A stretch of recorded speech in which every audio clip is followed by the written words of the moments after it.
potential non-humans watching. Gita Rose here. Thank you for tuning in. So today's video is about remembering your dreams.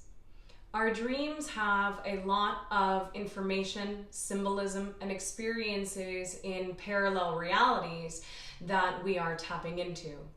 Sometimes by the Contact Specialists Guild, it is referred to that our dreams are more so our waking state. When we go into the dream, that is when we are waking up. And when we go into our physical waking life expression, we are falling slightly more asleep.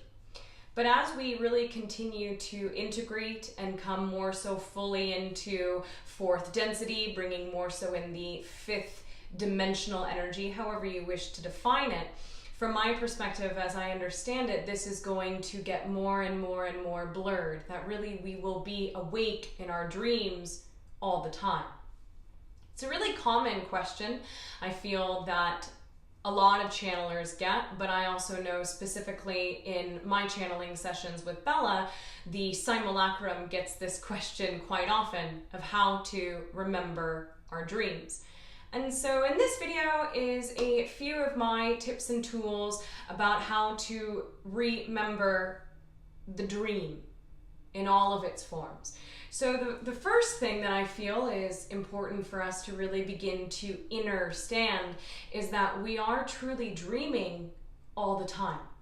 Our physical experience is a dream that we are creating from the spirit realm. And to remind ourselves in moments like a active meditation, a meditation in our day-to-day life, to remind ourselves, I'm dreaming. Oh wow, I'm slightly more awake in my dream just because I have reminded myself I'm dreaming. And also too, again, it always goes back to the formula, right? To follow our highest excitement, our passion, our joy in each and every moment to the best of our ability, with integrity and without any insistence on the outcome.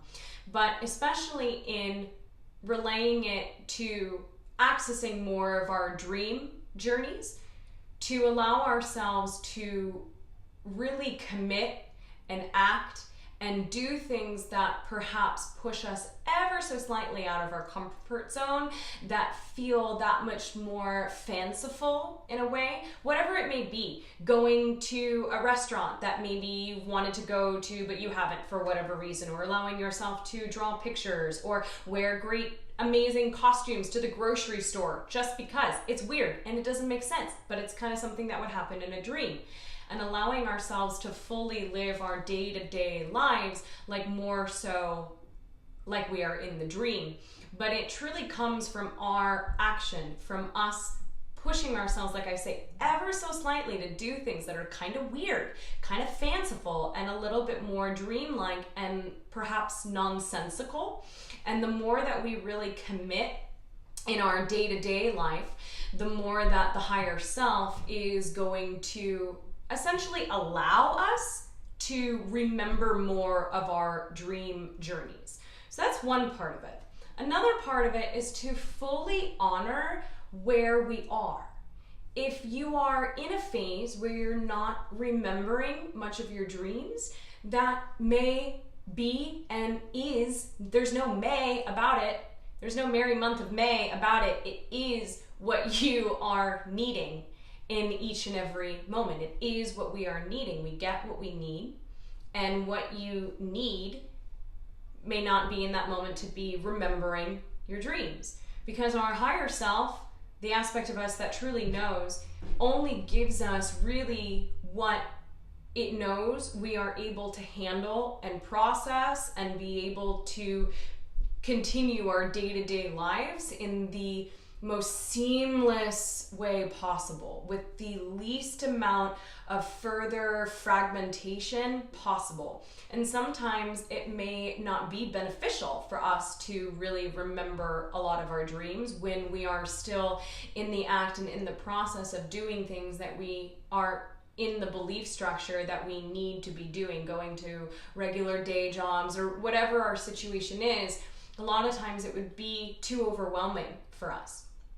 But I think more and more and more of us are in the place of like, give it to me, higher self, like give it to me. I am over this. I want to be in this, like give it to me.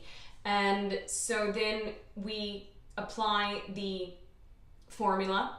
And like I say, doing things that are a little extra weird, like wearing a ball gown to a grocery store. And then being in our awareness, being in our relaxation, being in our honoring of where we are at, that like, okay, I'm getting exactly what I need.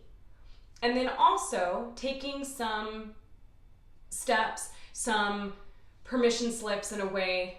These are just my perspectives, things that have worked for me, but everyone can channel what works best for them, but these are just some ideas.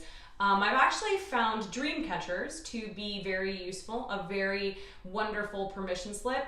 Permission slips, from my experience, do seem to work more when they have a larger consensus belief around it.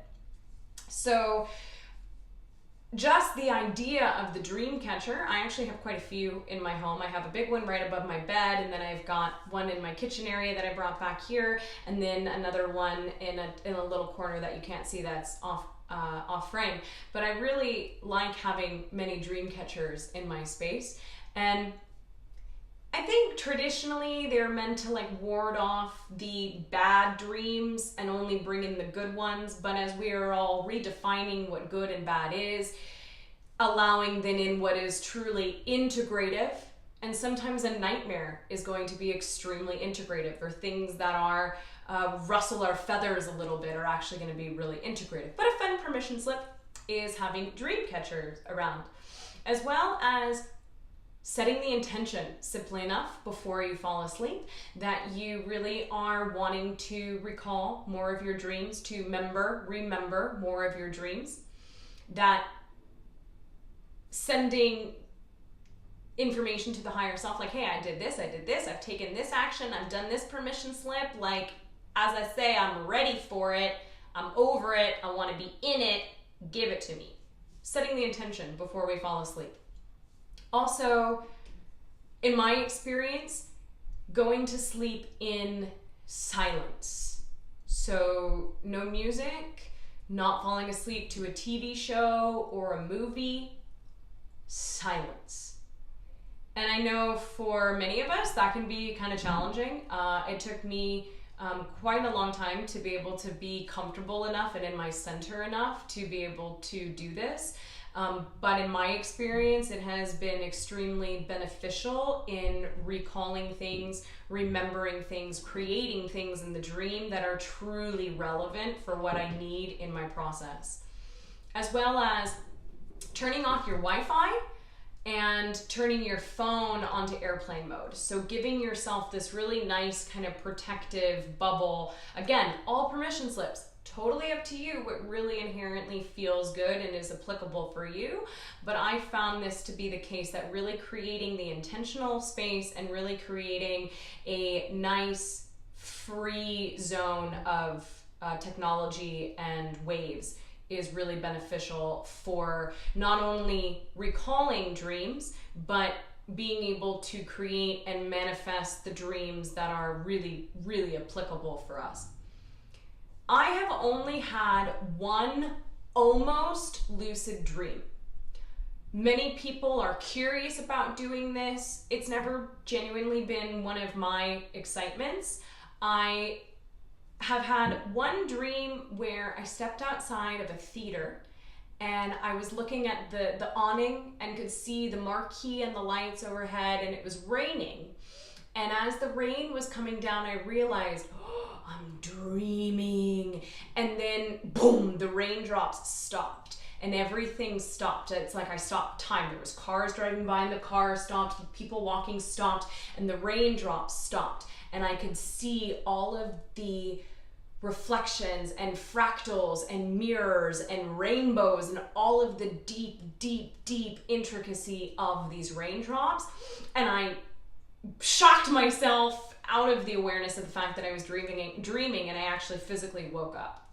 I've had other moments in dreams where I'm aware, like, oh, I'm in the dream.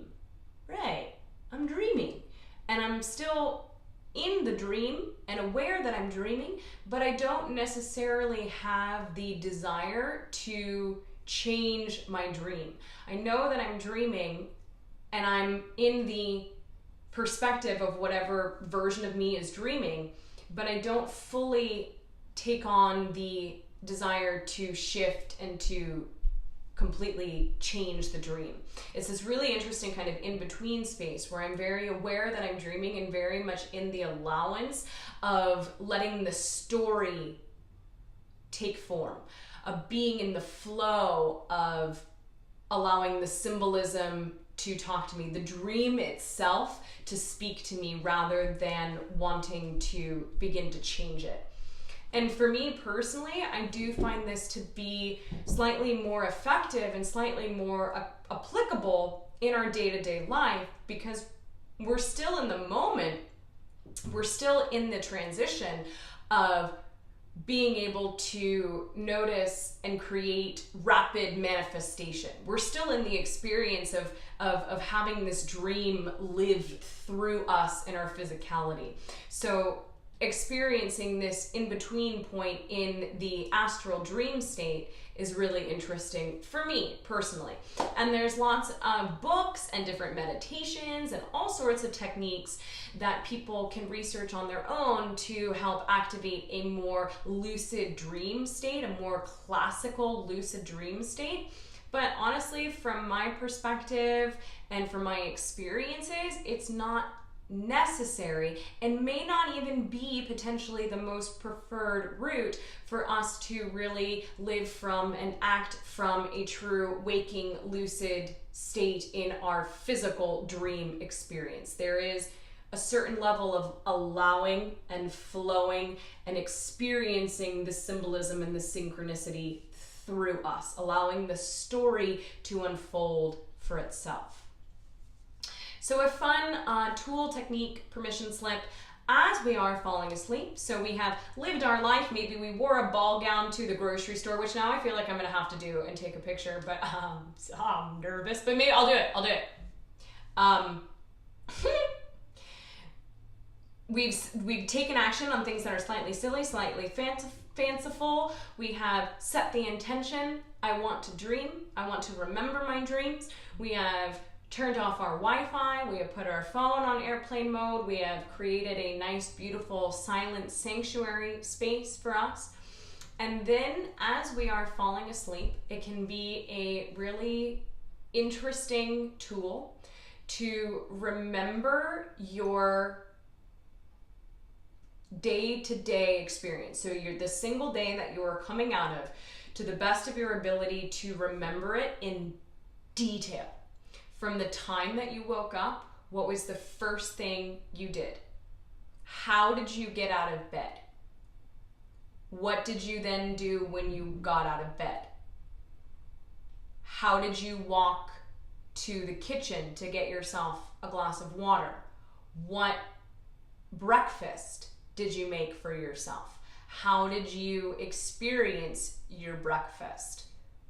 Did you then put on some music? Did you get ready to go to work? You understand, like really slowing down every little minute moment.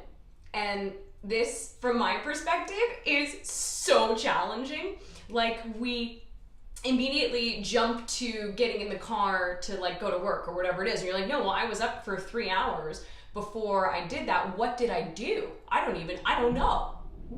And we can then really begin to feel the true dreamlike, malleable nature of our physical existence.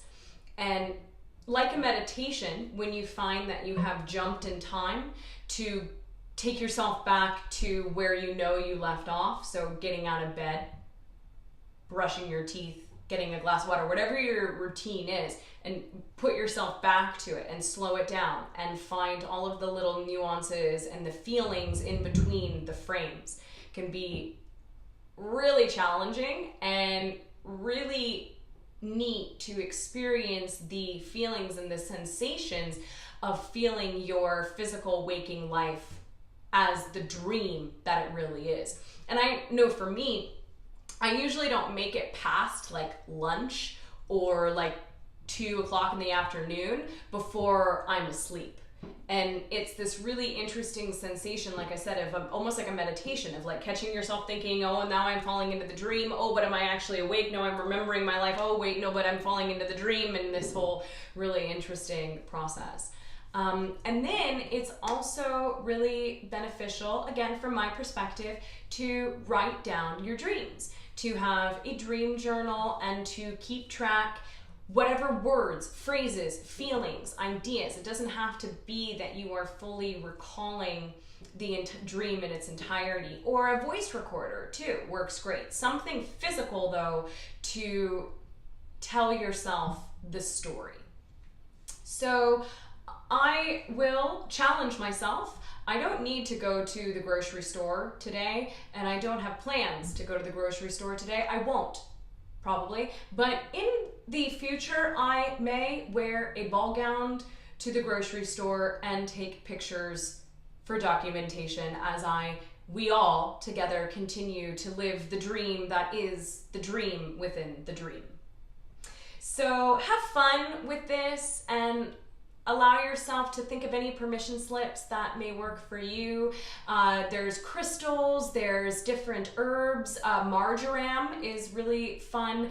Now we use it as a common kitchen spice, but in the Middle Ages, it was really popular for women in particular to put marjoram under their pillows to induce dreams of their beloved.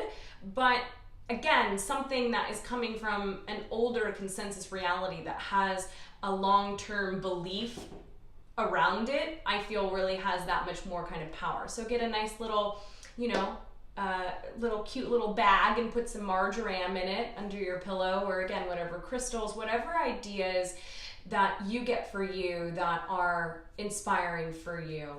And to also remember that you are exactly where you need to be and getting the exact information that you need for you.